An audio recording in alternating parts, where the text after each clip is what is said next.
My skin is black. What you looking My at? skin Yeah, is black. I feel so good to be black right now. is black. What you look- All right, so welcome to episode 167 of the Black in Fashion podcast. Now, y'all, this is episode a long time coming. Yes. But we were just talking off camera, and we was like, you know what? Everything aligns like when it's supposed to. Mm-hmm. So this is Melody. She is an amazing fashion designer. I want to say, and I could be wrong, but I feel like your concentration is like on evening wear and like special occasion. Yes. Okay, so I'm right. Yes. All right. But And it's funny, it didn't always. And I always do that. We're going to get there. Yeah, though. yeah, Okay. So before I start any episode, I like to do this little segment. It's called This or That. So you just tell me what you do over the other. Okay. Okay. So, I love that. alrighty. So halter neck or sweetheart neckline? Sweetheart. Sweetheart. Okay. Yes. Flare leg or boot cut? Boot cut. Boot cut. Okay. Unless it's a print, then I may do flare. See, no, ain't no if Okay, it's a okay, print. so either, okay. ain't no it's a print. Weaves or wigs? Which one is that? Weaves or wigs? Weaves, baby. Okay, yeah, girl, because I Weaves. cannot do the lace front shawty. Here's the thing. Don't get me wrong, I love a good wig when it's like laid properly, but I really love my edges, and I think a lot of these like new I love my edges. don't care about your edges, so they just slapping things on your head. So I'm like, I went back to the not that sewing. glue and shit. Yeah, on it. I never had one, but I was just like, every time I see it, I'm like, because they always like, what lace? And I'm always just like, that one. lace, The one that's on your head. right here. All right, this is the last one. Okay. If you had, and this is, although this is hard, lashes or brows? Only one though. Ooh. You It has to be brows. You rushing. You in a It has to hurry. be brows. Okay, Brows. brows. Brows. Okay, Brows. brows. Okay. All right. So tell us a little bit about where you're from, how you grew up, where you grew up, and when that little fashion bug bit you. So And cheers again on camera. Yes, Melody brought drinks. cheers. Nobody ever bring drinks. Take We notes. drink afterwards. Yes. So I'm from Newark, New Jersey, born and raised. My family's from Liberia, West Africa. So, you're African? yes, I Nice, am. okay. My father is half Ghanaian and half Liberian, so I have a little bit of Ghanaian in there, but I mostly claim LIB. So shout out to any Liberian people that are on a check-in. Okay. What was the other question? When that fashion bug bit you. When It you bit started me- sewing, when you got into the brand, did grandma teach you? I feel like I get a lot of those. No. So actually I went to Tuskegee University. Shout out to all HBCU people also. Yes. Plug that in. She went to Howard. Okay, HU. Yeah, so my sophomore year, I joined this organization called Review Modeling Troupe. So I really was just like on a modeling tip. I wasn't thinking about fashion at all. And again, I was a psychology major. I just want to throw that out there again. Really? Yes. But fashion is mad psychological. Yes. Absolutely. Yeah. So we're doing shows, I'm walking, et cetera. And something was like, I really bang with this fashion thing. I like it. Like, I don't have issues standing in front of crowds. Like, this is my calling. But I couldn't really pinpoint what it was that I wanted to do. But I think about my third year there, I started taking business classes. I'm like, okay, maybe I know I want to do fashion, but I don't know what. But let me learn how to like do business, like the business component. Okay. I called my mom. I'm like, listen, I know I came here for psychology, but I really want to do fashion. And my mother was not having that. I'm first generation. So coming here, like all the pressure is on your child to like succeed. And at that time, creativity wasn't something that people could think you could really get paid for. So I graduated with my degree. And then when I came home, I started taking like sewing lessons because I didn't get into SCAD. I found out like They didn't let you in? No. So they didn't let me in either. I tried to go to get my master's. Same. there. That's what I did. Oh, yeah. That's what I did. I'm like, They didn't let me in. Why was I so offended though? Like, I was really offended. But looking back, I see why, because the pieces that I sent to them were trash. But Okay. in my mind, I was just like, I'm already down here. It's going to be like a quick transition. But yeah, I found out like I graduated on a Sunday. I found out on Friday that I did not get accepted. So I had to pack all my stuff and come back home, and I was just like, But you was already so down depressed. there. Right, so that's why I was like, it was going to be an easy transition for me. Right. Okay. Not so much. So yeah, I came home, took sewing classes, and a year later I applied to Parsons and got in. That's what's up. I love that. Fuck scared. No, let me not say that. It's their loss, though. Let me not say that. You know what? I am glad they did not let me in because I was here already. Mm-hmm. But it was hard for me when I first got here, and I was just like, honestly, I was like, fuck this New York shit. Yeah. And I'm like, I'm about to move to Atlanta. I'm about to go to SCAD, and I'm gonna get a master's in. But I didn't even go for design. I was trying to go for education because I always wanted to teach, and they wouldn't even let me into that program. And I'm like, damn, what's going on? But it made me. You know, I told you that it just takes one person to like. That's it. One person to believe in you. That's it. My high school teacher told me, she's like, Lanice, you giving up on New York too fast. She was like, Lanice, go talk to my cousin. He got his fashion thing going on. But you know when you hear that, you always kind of like skeptical, like, yeah, everybody got a fashion got a friend, right? Everybody got a fashion thing going on. And she had never mentioned him before, so I was just like, whatever. She had already told me that. Girl, finally when I went to go see him, the man had his own, black man, got his own studio in the garment district. Selling fucking bags and outerwear to Macy's and look by himself. And I was just like, and he's like, well, I really can't afford you. I'm paying for this space and I've been doing everything on my own, but I want to help you out. And I worked for him for 6 months. He's like, well, we're going to put on your resume that you've been working here since you've been in New York. See how God whole is? time. I was just like, and I was trying to get away from my nigga at that time, so that worked out really good because I got my little deposit money and I moved to Harlem because I was out in Long Island. And I'm just like, I didn't get into SCAD. It worked out. I got a job. I ended up getting my own apartment. And I'm just like, just stay in New York, girl. So it worked out. So tell me a little bit about your inspiration. So do you only make women's clothing? Is there something in particular that inspires you, or do you get inspired like as you go? Like how what does your design process look like? So let's just say I have a show coming up. I usually have makeup playlists. Again, my name is Melody. My mother wasn't. I guess she's really into music, so I got the name Melody, but I really pull my inspiration from music. Okay. So like Future is one of like my great people that I listen to. I know a lot of people like no, I fuck with Future, but I love Future. I don't like his personal life, but I love his music. Right. I can separate the artist from same way I the feel about R. person. Kelly. Right. And even that, I feel like he's very open about who he is. So you as a person have to decide. But anyway, I just like to listen to hustlers when I'm in hustle mode. Right. But I listen to a lot of African music, of course, because that's my like culture. Tams. And I always feel like as I'm sewing, I'm like... You like Tams? Yes, I do love Tams. I play Tams in the studio all the time when we sewing. It's like so soothing for everybody. And then we just be like... Yeah, I'm not doing the soothing African music. I'm doing the like, we really in the like trenches. Like that's what... Really? Yeah, that's what I'm really into. Okay. So I listen to a lot of Afro beats. Caribbean music, anything that like sometimes I'm like, wait, you're supposed to be sewing, but it's a party. So I'm like having fun as I'm sewing because the clothes that are coming down the runway, like how does the model look? Is the clothes moving as she walks? Like those are all the things that I envision when I'm sewing. I say this every year that I'm gonna do menswear, and I really want to, but I really enjoy doing women's wear. Ain't nothing wrong with that. You don't. I feel like. Because I feel like as a designer, you tell me if you feel the same way, though. It's always somebody going to be like, you should make this, you should make that, you should make this, you should make that. Always. If somebody else tell me I should come out with this, I don't want to. That's not my target consumer. And here's the thing, if you want to do it, then you do that. Exactly. Yeah.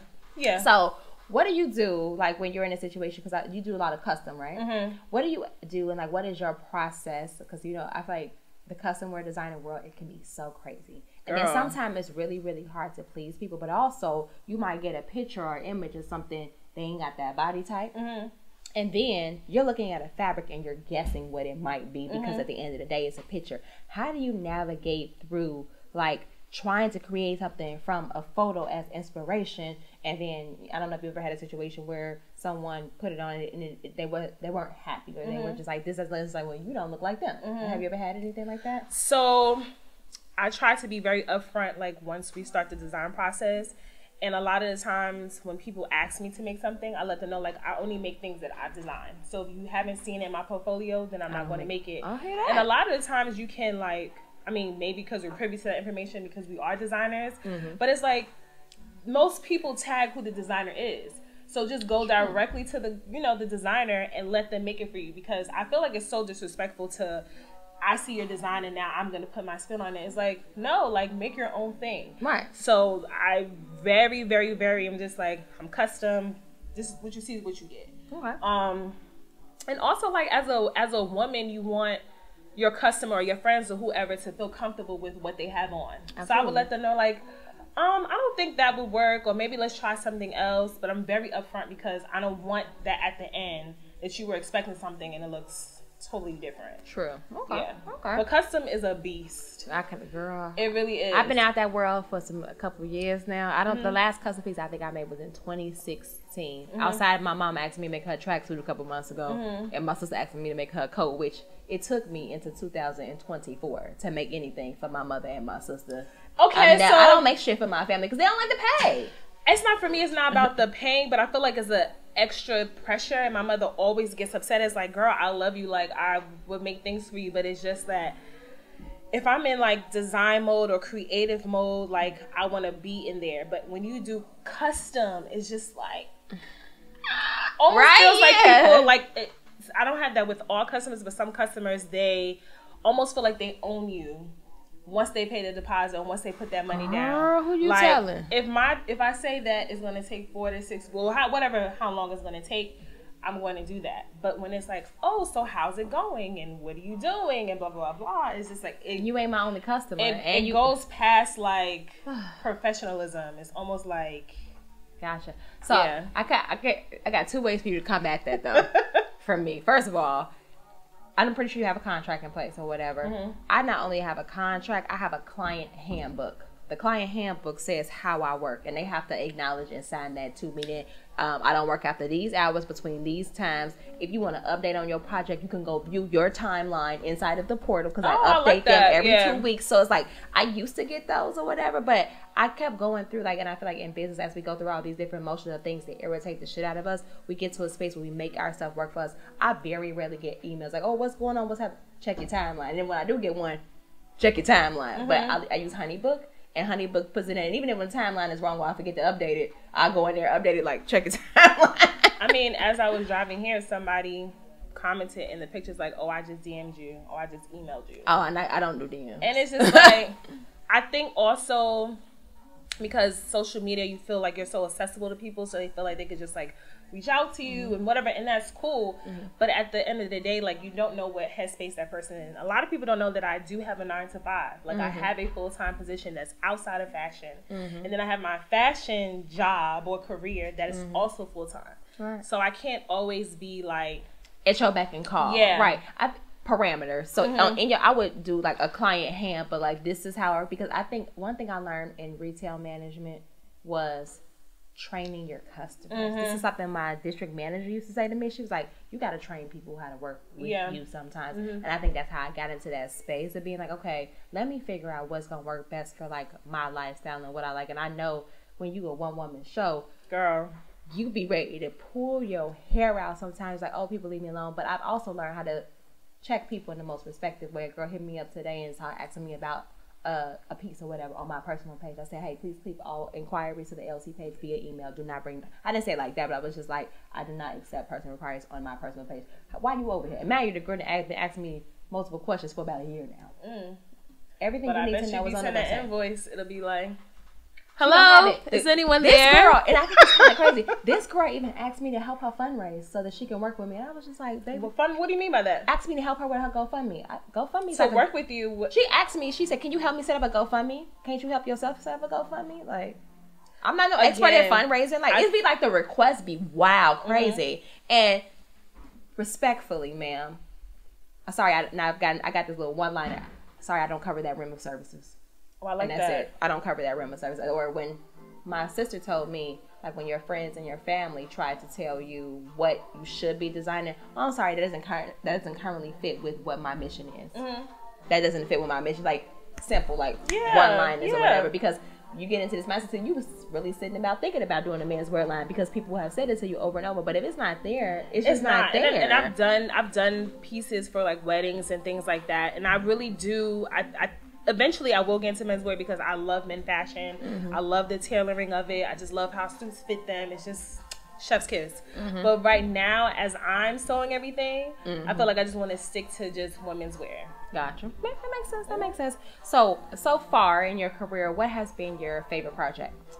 Like, hands down, like, you know what, I smoked that. Like it was just so beautiful that, like, you always can refer back to it. So many. Like, one of the projects right now, well, not right now, but that we did in 2021 with a photographer, Nigerian photographer, videographer, actually, in New York. he hit me up randomly, and social media is good for that as well. He was like, I love your work. Like, let's work together. I'm like, I was looking at his work. I'm like, yeah, like, let's do that. His name is CEO J online. So if you're on Instagram, you can follow him. And he was like, I just want to shoot all your tool dresses. Okay. And I thought about it. I was like, wow, like, I haven't, like, I shot, like, some, but I've never shot, like, all at one time. So we did that. We were out in that Cold Girl for So how many dresses did you shoot at one time? I want to say it was like over 10. Oh, nice. I think it was over 10 Same at the time. Too? Like, yes, yes, okay. It was beautiful.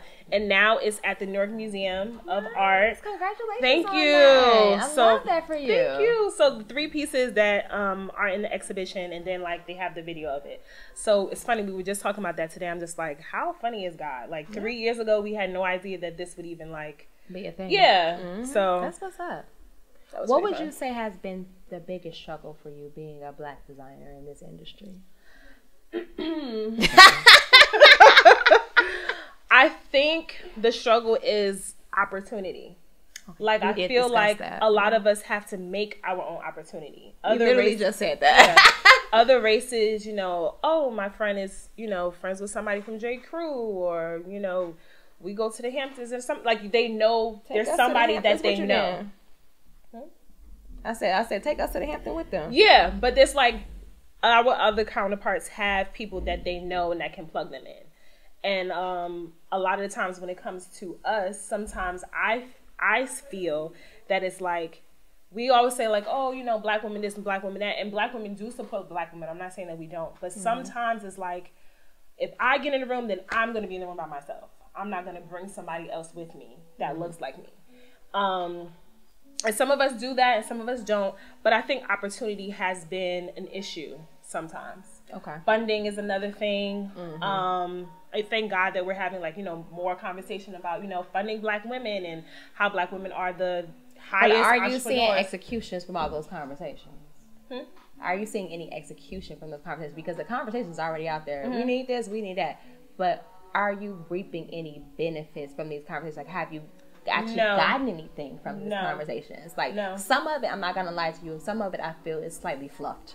Like, it's like, you know, what we're about this, but it's like, who are you really helping in this? Because it seems like, and I ain't gonna name no names either, but a lot of organizations that say that they are for like diversity and inclusion and stuff like that are working with brands that are over here. Right. It's not the emerging brands that are still trying to get there. So it's just like, those are the where ones is your need target? Help. Yeah, those are the ones that need help. Someone that's already at the top is like, great. Everyone needs help. Right. Don't get me wrong, but someone who's like, yo, like, I'm just trying to like get funding so I can get like a manufacturer or, you know, something. You don't know. That's why we take payment plans to LC Apparel. So you're trying to help. Yeah, like, you never know like how something small can just a foot in the door, or just like a contact, or just one thing that something small to you could be a blessing to somebody else. So yeah, a lot of the, I would say, opportunities or things that I had to like, you know, you had to do them yourself. Yeah. It's not like some of these organizations who say they are doing it, because I feel the same way. I feel like there are a lot that was like, we're gonna do this and we're gonna do that, but it's just like, okay, everything that I've done it on my own. Right. I built my own stage, I built my own table, I've had to do whatever I have to do, and, you know, try to bring people up as much as I can. But I think that what was that event that we were at when we were talking? I'm like, but when you sometimes you try to bring others up with you, it's challenging too. Yes. Or whatever. And they're not ready. Yeah, I'm like, because that could be challenging. Yeah. What was the name of that event? Black in Fashion Council. Yes. It was yes. It was in Brooklyn. It was in Brooklyn. So Dumbo House or something like that. And I'm like, I think that, and I'm hands down for thinking that there is no unity without community, but where do you draw that line? Is there like younger designers and emerging designers that reach out to you looking to you for help, and you just like don't have the capacity to do it, or you just like, well, you're not really ready because you ain't even done your due diligence on the base level stuff? Right. Like, has that happened? I feel like I help as much as I can, like maybe words of encouragement, but I'm not in a space right now at this point in time where I feel like I could of course, like, take someone on my wing, like, get, you know, hey, this is what I did or whatever. I'm good for that. But as far as like as a teen just yet, I'm still in my building phase, believe it or not. And I think a lot of people are like, whoa, you've been doing this for a long time. And I was like, yeah, I'm still like getting my stuff in order. So when I do decide to bring on a team, it's like we're solid because the foundation has been built. But yeah, I spoke to someone today. She was asking like, oh, so like, what did you do? And I'm very transparent. Like, listen, it's not going to be easy. I've heard a lot of no's. It's been ghosting from people who say like, yeah, I'm gonna help you, just email me, and it's quiet, yeah, and it's just like, but you told me to email you, you told me to reach out, and it's I always respond to my emails. Yeah. Okay. Yeah, so I mean, I definitely help as much as I can, but I feel like once I'm get further, I definitely would help more. Because I know how I didn't have someone to like hold my hand and say, okay, so we're gonna do this now, and then we're gonna do this next. I just kind of went with the flow. Okay. And I'm not a go with the flow person, but in this, I've really gone with the flow. Yeah. I think I have to. It's just like, I'm like, when you go with the flow, though, it just leads you in directions that you probably never even thought of. Absolutely. That's kind of what happens. So I have a segment that's called It's a Success or It's a Disaster. Can you tell me about a time in your business where something went really, really bad, but you were able to learn something from the experience and it made you a better designer, better businesswoman? Really bad. Yeah, just went bad. It was like honestly, it made you be like, I won't do that shit again. I think sometimes I put too much on my plate. Okay. I think I can do everything at one time. So like, let's say one time I think I had a wedding that weekend, and I think it was like miscommunication between me and the influencer and I at the time. I think she thought I was gonna be in Maryland like at a set time, and I wasn't. I was on my way, but I wasn't there. Gotcha. Okay. So she ended up having to like push the shoot to like a later time, and I felt bad because, I mean, granted, like we're cool or whatever, but I felt bad because she already had her hair, makeup, and all this stuff done, and now had to reschedule a whole shoot because the communication on my end was maybe not as clear as I thought it should have been. So that could have gone south. But then I'm just like more like, I can do this, I can't do that. And I just can't. Like, I'm not gonna kill myself to be like, look at all the things that I can do and I'm being productive. It's like, no. Like, let's slow it down, let's pull it back. So I would say that was a really bad experience for me. I was able to turn it around because I'm like quick to pivot. But yeah, no. If I can't do something, I'm not doing it. Absolutely. I feel that. So tell me a little bit like about how you go to a school like Parsons that is so like, I'll say like, it's like here, but then you come out of it and it's because you said that your job is completely different from what you went to school for. So how can you go to a school like that and like, I guess, have you ever gotten any feedback from places like that you've applied to, like that they ever said anything, or was it just like crickets too? Because it's just like, why I spend money? Because I know Parsons is expensive as shit. Girl, spend all this money, and then like when you're trying to get that leg up in the industry, have you ever gotten any feedback? Has anybody ever said like, yes, we require this, we want this? Like, what are they looking for that you don't have? So what I have been told multiple times, which is funny, and I think we had this discussion before. So I didn't go the natural route, right? Where I went to college. Well, I did go to college, but came home and did like an internship and do all of those things. And I also didn't go to college up here.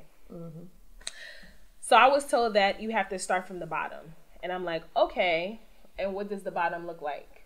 The bottom is you being someone's fashion assistant, which there's nothing wrong with that. Being someone's fashion assistant, doing all like the grunt work, and then working your way up.